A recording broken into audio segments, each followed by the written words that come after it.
Again, good afternoon and welcome to our first installment for the year 2022 of our Higher Equity webinar series.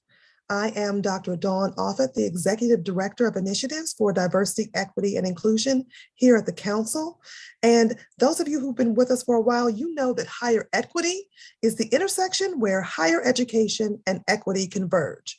And our webinar series provides continued conversations for emerging topics and trends for diversity, equity, and inclusion.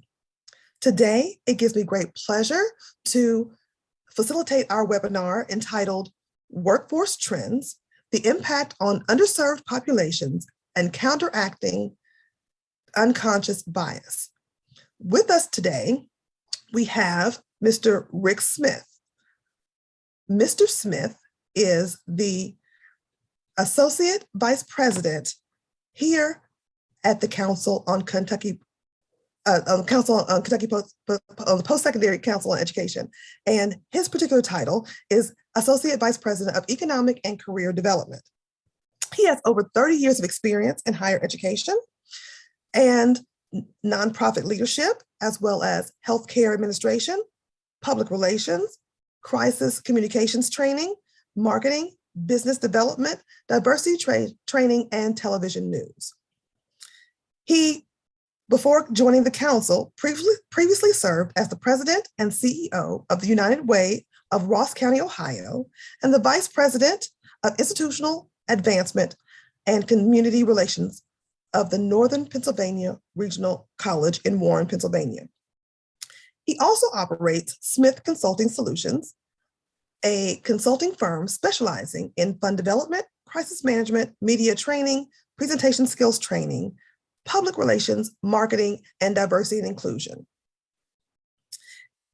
Mr. Smith has a Bachelor of Arts degree in broadcast communication from the University of Louisville, a Master of Business Administration degree from Kennedy Western University, and a Master's in Philanthropic Studies degree from the Lilly School of Philanthropy, Indiana-Purdue University.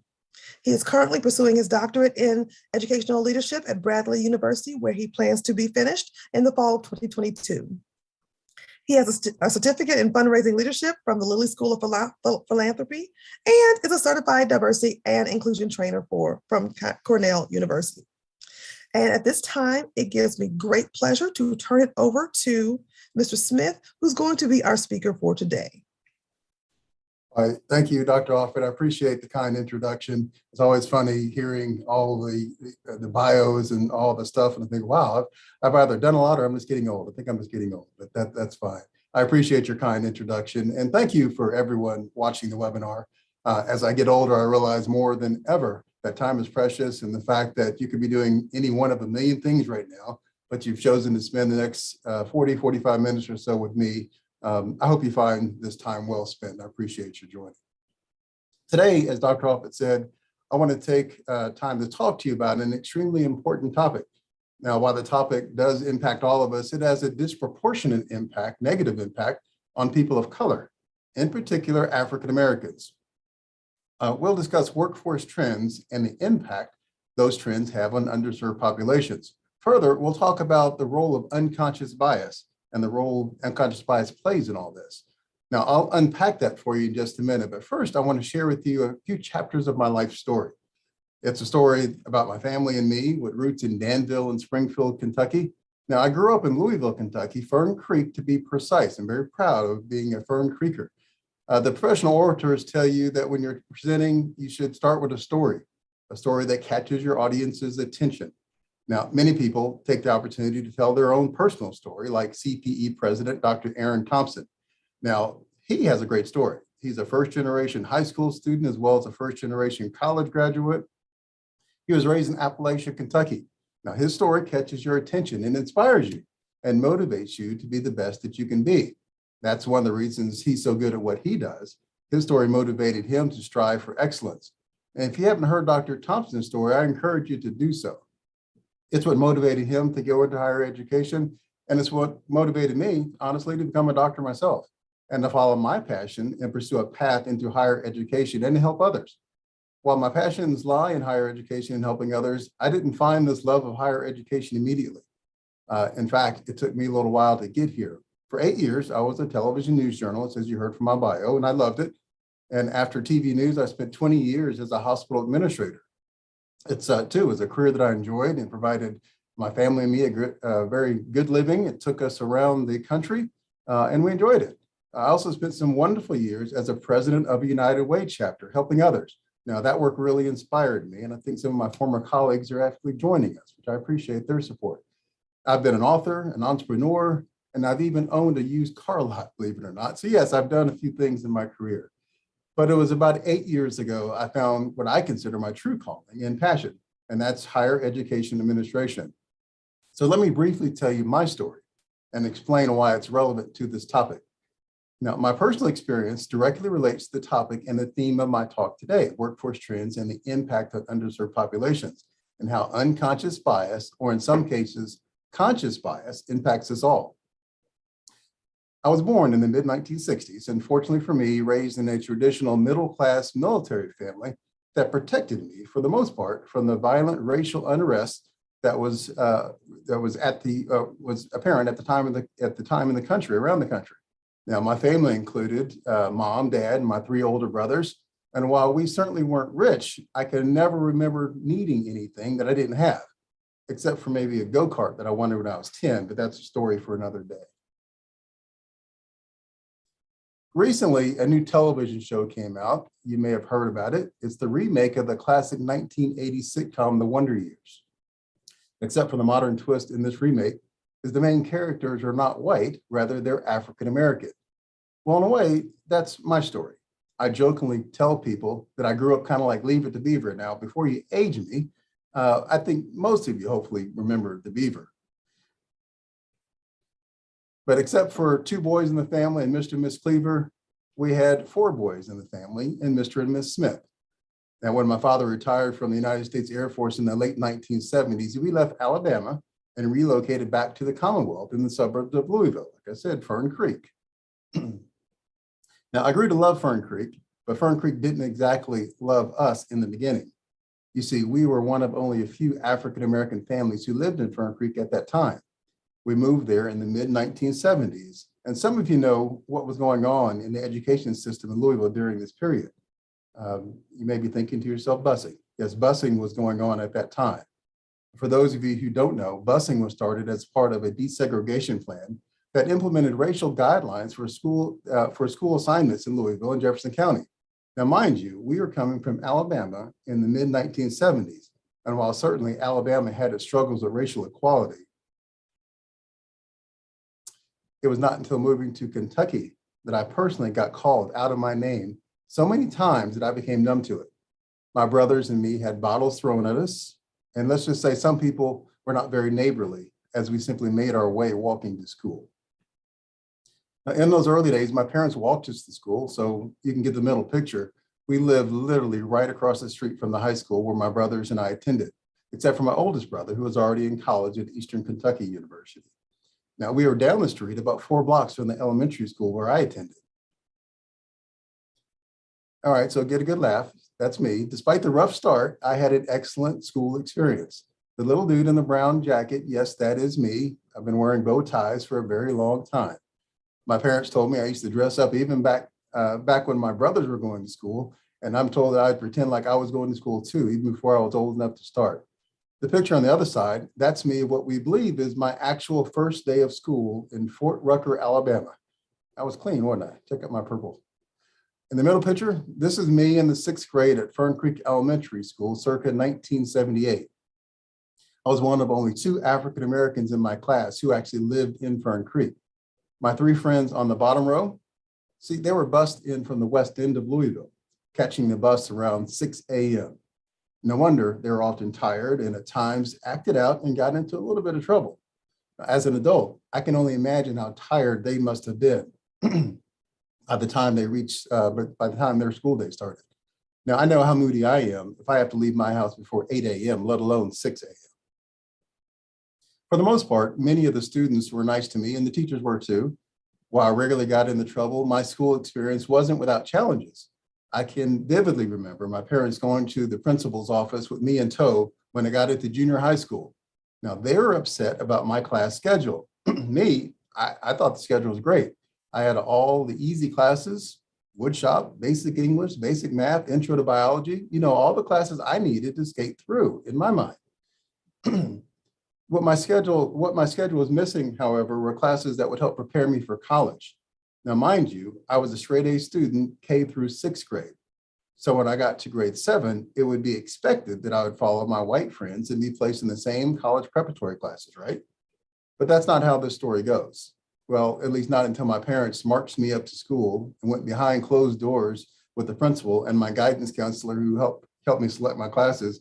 And I experienced what has come to be known now as unconscious bias. Those in the majority, in this case, saw color, not potential.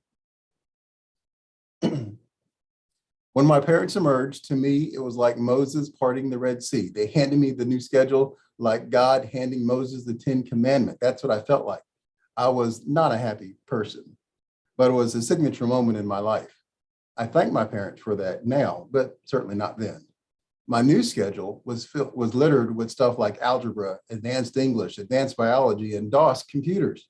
Now, most of you, I hope, remember DOS. If you don't, go ask anyone born before 1980. They can tell you about it. If you recall, I said we are one of only a few people of color living in our community at that time. Now, when I started my new class schedule, I was often the only person of color in the room. Now, this includes not just my classmates, but the teachers as well. While we did have a few teachers of color, Miss Hughes, Miss Washington, and Mr. Henderson, our vice principal, the only Black faces I saw were the ladies in the kitchen, and God rest his soul, the man we affectionately called Big Willie, whose job was being the janitor, but he was much more than that. Big Willie, he was a mentor, he was a friend, he was a DJ, he was a teacher, and to many of us, he was our bodyguard. So I think that's really why Willie was there. But while the numbers were few of African-American faces we saw, they each poured into me. Again, my story was pretty good. I went on to become student council president in elementary school, junior high school, middle school, and high school. Now I was selected to be the second African-American to lead the #1 ROTC unit in the nation. And because of the excellent teachers at Fern Creek and the healthy fear of my parents that I had if I didn't do well, I earned several academic scholarships, selecting one to the University of Louisville. In the early 2000s, I felt blessed to be inducted into the Fern Creek High School Hall of Fame alongside my brother, Paul. Now, of course, I'm proud of that, but I don't share that to brag. Rather, I wanted you to have some context to my story. You see, I often wonder what happened to my friends from the 6th grade, the ones who often got into trouble when they were tired or acted out. I think about them often. I was lucky. I had mentors, I had my parents, I had other people looking out for me, like Big Willie and the other people that I mentioned. I had 3 personal bodyguards and my 3 older brothers. All of us are not so fortunate. Now, my story and my educational journey have helped impact what I do today at the Kentucky Council on Post-Secondary Education, or CPE. Just quickly, let me tell you a little bit about CPE and why I was happy to join this organization last year. Now, CPE developed the Commonwealth's post-secondary strategic agenda to meet the state's goal of 60% of the population with a post-secondary credential by 2030. We submit the biennial budget request for adequate public funding. We set tuition rates and minimum admission standards. We collect and distribute data about performance, and we ensure the coordination and connectivity of technology. Moreover, we're tasked with the tremendous responsibility of providing the license for non-public post-secondary institutions to operate, and doing this all with an equity lens. These are the CPE priority areas for 2022-2030. As you can see, they're affordability, transition, success, talent, and value. Now, I have a question for you. What's a common question children are asked growing up? Well, that question is, what do you want to do when you grow up? I think we've all been asked that question.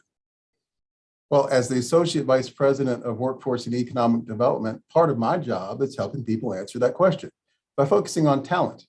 That means working with our 2- and 4-year colleges, ensuring that we offer the right programs that are inclusive to all students. And most importantly, preparing our students for the jobs of not only today, but of the future. Making sure that we're listening to our business sector partners as they help us guide our academic offerings.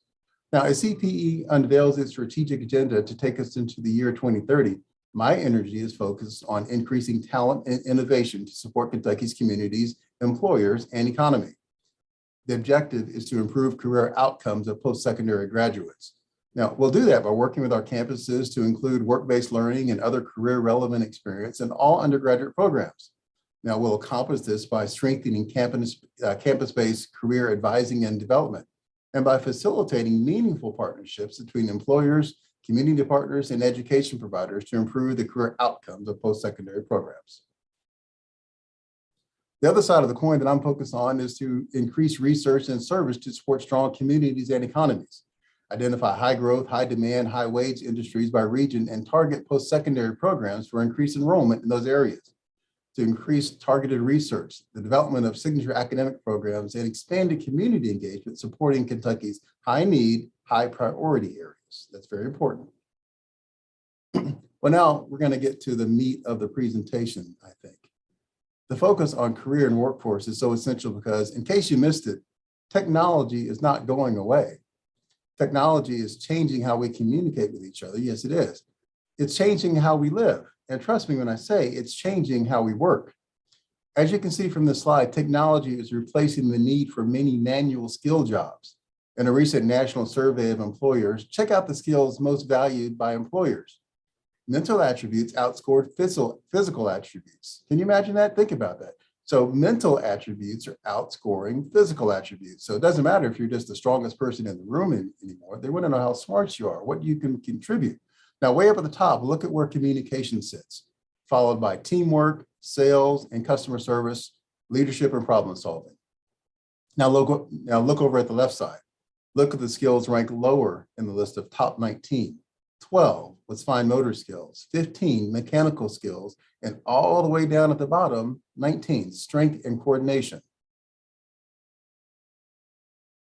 According to a Future of Work COVID-19 McKinsey Global Institute report, a colleague of mine, Ryan, pointed this out to me, and I was really fascinated because even in day-to-day activities, manual labor wanes. Technology skills are at the highest wage quintile, followed by social and emotional skills. Higher cognitive skills, basic cognitive skills, and physical manual skills are way down at the bottom. Pictures like this, where you see people working in an assembly line, are becoming a thing of the past. They're giving way to pictures like this one, which is becoming a commonplace in not just the auto industry, but in many other industries. Now, it begs the question, who's working for who as we find ourselves working alongside robots? Now, while automation will eliminate some occupations, for example, Walmart's big announcement recently that by the end of next year, that they're going to be replacing their traditional conveyor belt registers with new self-checkout options in all their stores. Now, what about the cashiers? If you go into most of our Walmarts now, you're already starting to see this. Most of the cashiers who are currently working those roles, they need to transition to other types of roles. Now, some in the area of what's called cobotics. Cobotics is basically humans and robots working together. But Walmart's not alone. Amazon, FedEx, Costco, just to name a few, those companies are moving towards significant automation, artificial intelligence, or AI, and machine learning, terms that I'm sure you're hearing a lot about these days. Morning at USR headquarters. The cause of death is an apparent suicide. That was a clip from the blockbuster Will Smith hit I, Robot. I'm sure many of you have seen that movie. We're not quite there yet.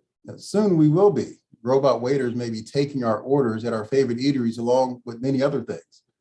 The public is in denial that innovation will affect them. But despite the writing being on the wall and in our faces every day, the public, as I said, is in denial.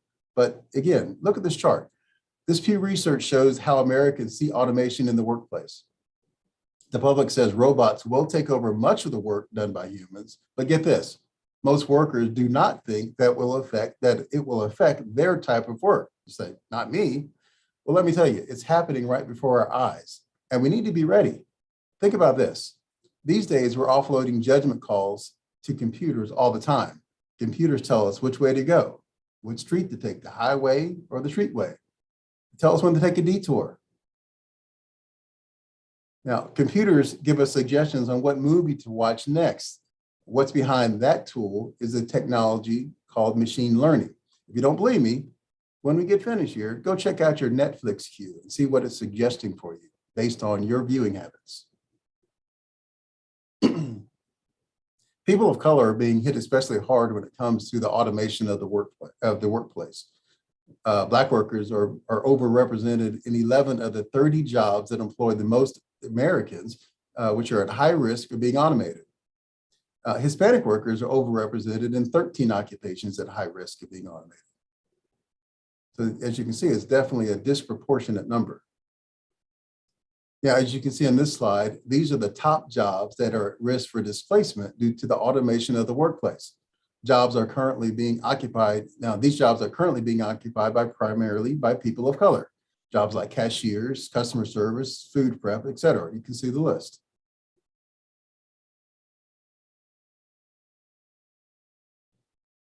Now, as technology changes the economy, some Black workers will remain in lower paying jobs with few benefits, but some will transition to higher paying jobs with better benefits. Now, herein lies the opportunity.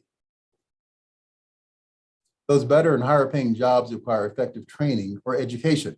Many of them, 99% to be precise, will require some sort of a post-secondary education. But we need to change the narrative of what a college degree is. A college degree is not just a 4-year bachelor's degree, as many people seem to think. It could be a 2-year degree. It could be workforce training or certification offered to us at one of our fine community and technical college in the Commonwealth of Kentucky. Now, even though our data tells us employers value a college credential, the public's not there. A survey of adults shows that 62% of them either probably don't or do not see the value of a post-secondary education. Excuse me. Now, what's CPE doing about this? CPE is ensuring that underserved populations who are left behind today are not left behind tomorrow. The constraint to growth in these new fields created by automation today really is resources. We have to update and reinvent our system so that this explosion of wealth and productivity benefits not just the few, but the many. Research shows that automation trends may be widening the racial wealth gap because the underserved populations are often overrepresented in the support roles that are most likely to be affected by automation. Now, this is not a one-size-fits-all solution. CPE and our college campus partners are redefining the way we look at student success, taking a more holistic student-centered approach to school to prepare them for the jobs that are not the jobs of today and those that are coming. Now, we're implementing targeted recruiting practice, increasing outreach, shifting institutional financial aid, impacting high-impact practices, or HIPs as we call them, focusing on transition to post-secondary, increasing focus on advising and training faculty and staff in cultural competency, much of the work that Dr. Offit and her team are doing. Part of the cultural competency work done at CPE has to do with shining a light on inequity and bias. Thinking back to how I began this presentation discussing my own personal experience in high school with unconscious bias, think about how raising awareness of unconscious bias can help even the playing field of all of our workforce and in school. The idea of unconscious bias has been met with a degree of controversy and skepticism and uncertainty over time. Check out these myths about unconscious bias. Myth number 1, and think about if you've heard this. Not me, I don't have unconscious bias. Well, it goes without saying that the whole point of unconscious bias is that it can't easily be identified or addressed by a person who holds it. It's unconscious. Even those who consider themselves to be culturally aware, or as young folks say, to be woke today, we must accept that nobody is 100% aware of or in control of what they think and do. Myth number 2, I know what my unconscious biases are. Now, while it is possible to gain a sense of biases, it's unlikely that you know the exact extent of all of your biases. Now, there may be certain groups who remain in a blind spot or unknown factors that may make your biases more or less severe. Now, biases aren't static. We may develop them over time, just as we may overcome them over time. Now, unconscious bias may run contrary to conscious beliefs and values. And counterintuitively, we can be it can be directed to our own groups, so we can direct those back at our own groups. Now, we must be prepared to learn new things about biases and be prepared to educate ourselves and counteract them. Diversity, equity, and inclusion training in the workplace, that's an excellent way to start to begin to address these opportunities. Myth number 3, since unconscious bias is unconscious, there's nothing I can do about it, right? Wrong. While the exact nature of our unconscious bias may elude us, the certainty that we all have them actually makes it easier to limit their potential influence. Awareness is really important here. It's less about addressing specific types of unconscious bias and more about making certain processes that make us less acceptable to unconscious biases in general. Now, myth number 4, as everyone's biased, we can stop talking about racism and sexism. Wrong again. We may all be equally susceptible to forming different forms of bias, but those biases aren't equal in their potential to negatively impact people's lives. Even though, for example, a white person in business may be biased against a person of color or vice versa, the fact that those in the majority statistically are more likely to hold higher positions of authority within an organization and thus can open the door or close the door to many opportunities for people who may not look like them. Now, biases, regardless if it's unconscious, conscious, or systemic, are not easy things to discuss. Nonetheless, it's time for us to have those difficult conversations in our communities and organizations. Myth number 5, we don't need to worry anymore about conscious bias or bigotry. Wrong again. It's important to stress that largely in part to the horrific murders of people of color at the hands of people charged with serving and protecting them increase the focus on unconscious bias. It doesn't mean that the fight for equality has been won. Conscious bias, systemic racism, and bigotry are very much alive in our country and around the world. We must address it. There's no more time to wait. Unconscious bias impacts how we see people and as a result, how we interact. That's really important to understand and it's really important for us to understand. Everyone has unconscious bias, and let's just put that out there. Everyone has it. Now, having an unconscious bias doesn't make you a bad person. The reason we all have unconscious bias is because the way our brain is wired. Now, I'm not a scientist, but the way our brain is wired, it represents neural connections within our brains. Now, scientists estimate that we're exposed to as many as 11 million pieces of information at any one time, but our brains can only consciously process about 40 bits of information. That means our brains can only consciously process 0.00001% of the information coming in. So what does that mean? That means that our brains have evolved to help us survive by automatically filtering out information that seems familiar, using a kind of like pre-existing knowledge structures in our brain, or shortcuts that are related to those knowledge structures about what or who is likable, who we feel safe around, and who we fear. Those shortcuts mean that we don't have to keep figuring out every time we interact with a person, a thing, or event. But the problem here is that our brains have become so good at doing this, they're so efficient at interpreting this incoming information, that it happens so quickly, it happens below our level of consciousness or awareness. We believe that what we see is objective, and we rarely realize that what we see has been impacted by what our brain is telling us. And let me share some things that you can do to challenge your unconscious bias and move toward creating a more diverse workplace or society. First thing that we can do is really work on awareness. Through our unconscious bias, though our unconscious biases are difficult to detect, any attempt to tackle them should begin with an attempt to become aware of them. Start with an honest assessment of who you feel comfortable around, and by contrast, who doesn't give you the same feeling of certainty and safety. Those feelings may not be easy to acknowledge, but once you have them, you're on your way to exploring the kind of hidden assumptions that exist in everyone. Be empathy. Remember the old adage, walk a mile in someone else's shoes before judging them. Regularly pausing to consider someone else's perspective is key, but your idea of how someone may think or react is still secondary to their own words on the matter. In a work context, you should always take time to talk about career goals to your workmates. Talk about relationships or hobbies before getting straight to work.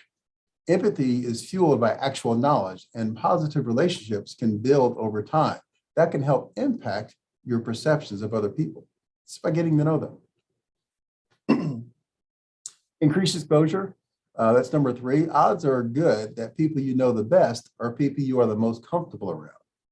Now, those are the people that you typically resemble the most. You're most comfortable around those who kind of look like you, look and act like you. Now, giving other groups the same chance to break down barriers to be on equal footing to your usual groups is a simple matter of exposure. You can't learn about differences between others and other groups without experiencing those other groups. Now, break your reliance on stereotypes and assumptions by stepping out of your comfort zone. Interact with people who are different than you are. Now, this may surprise you.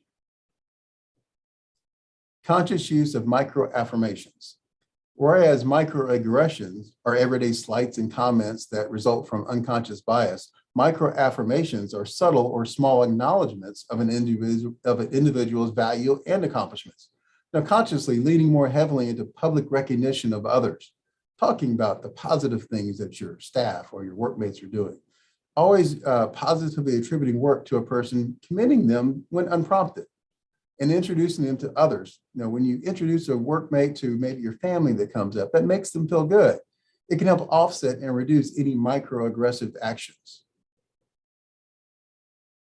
Learning positive stereotypes. Consider the stereotypes that are just part of the way, considering the stereotypes are just part of the way your mind works. It's important to proactively challenge and change the stereotypes that your mind has access to. Imagine alternatives to the negative stereotypes you do have. Now, consider the diversity within your social and work groups, as well as examples drawn from corporate world or sports or politics and entertainment that break the negative stereotypes that you may have. Just by opening your eyes and looking around, you'll take in things that can change your whole perspective. The greatest myth of unconscious bias is perhaps that it's a one and done training approach, but that's never enough. To permanently change an organization's patterns of bias, progress comes only when embedding the training, ensuring that conversations are embedded in your organization's culture. So it's not a one and done thing. These are things that really need to be embedded into your organization. And you can only do that by using some of the examples that I talked about and just opening your eyes to a different perspective. Now, if you've ever been through a training with me, you know that I frequently like to end with a quote or a call to action. So I'm going to leave you with this quote today. It's a spinoff of a well-known President John F. Kennedy quote, which reads, "A rising tide rises all boats." I'm sure we've all heard that. A rising tide raises all boats, excuse me. But I like this added part. But you don't need a boat to rise the tide. What does he who does not have a boat do? Let that sink in, and forgive the play on words. Now, your call to action today is walk the talk. Be the change agent in your work and your personal life. Thank you very much for your time. Thank you.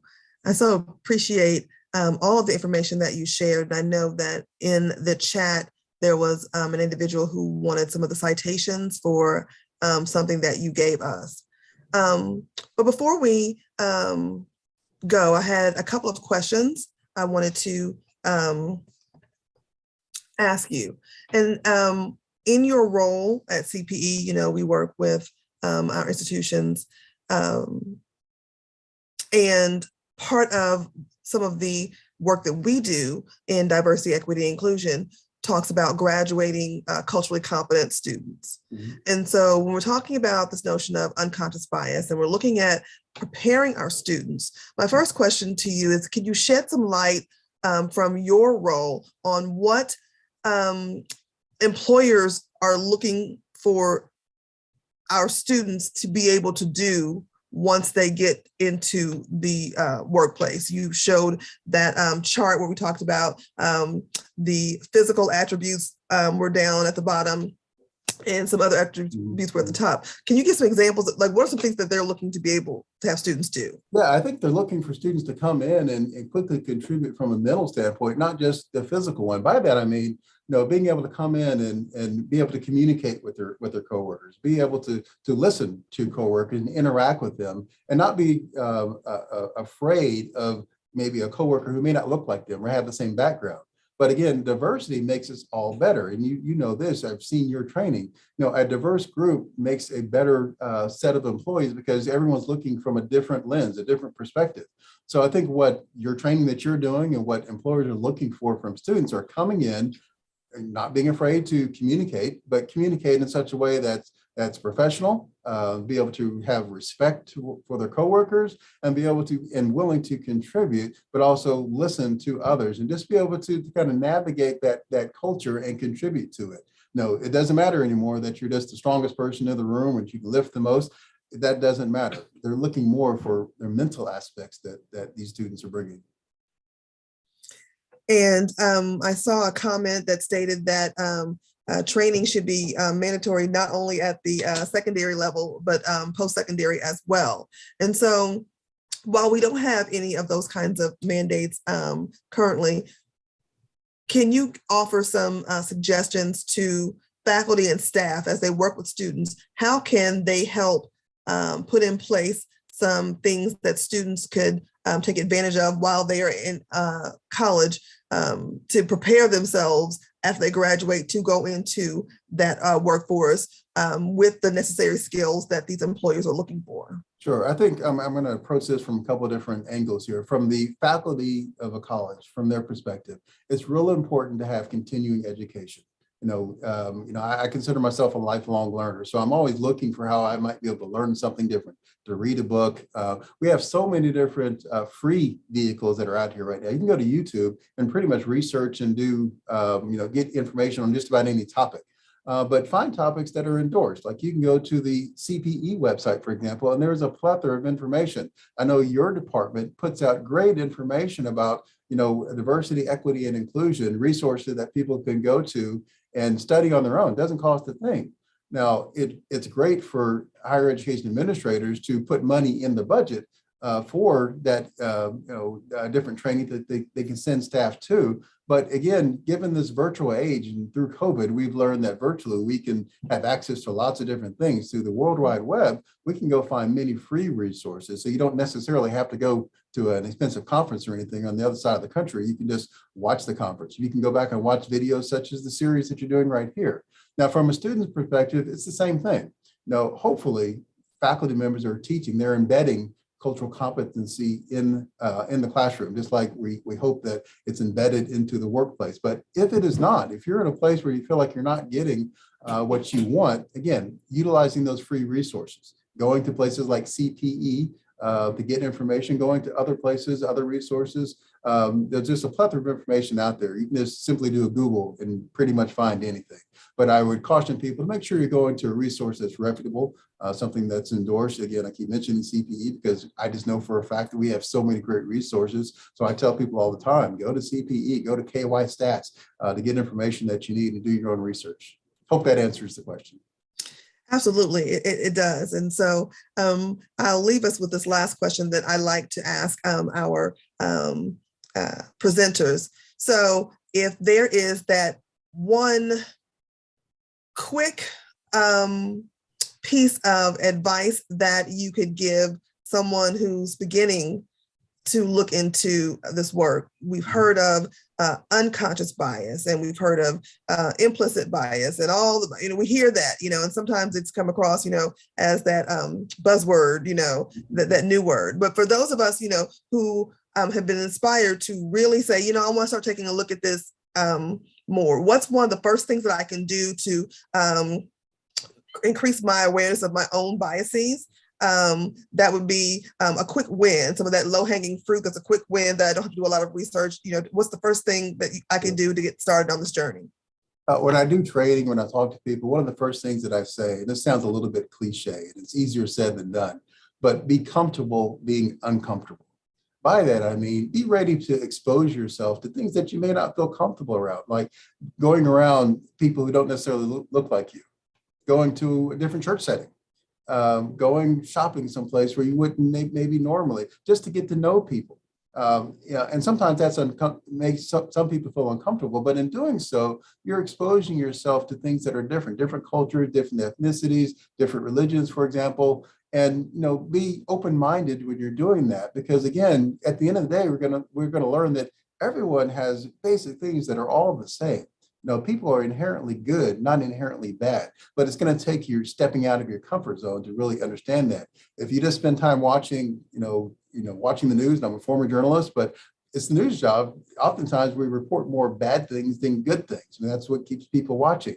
But if that's where you're getting all your information, or watching television shows that are crime shows, and you're seeing all these stereotypes that are just personified, then you're going to draw these negative stereotypes from people. But the only way to counter that is actually go experience things for yourself.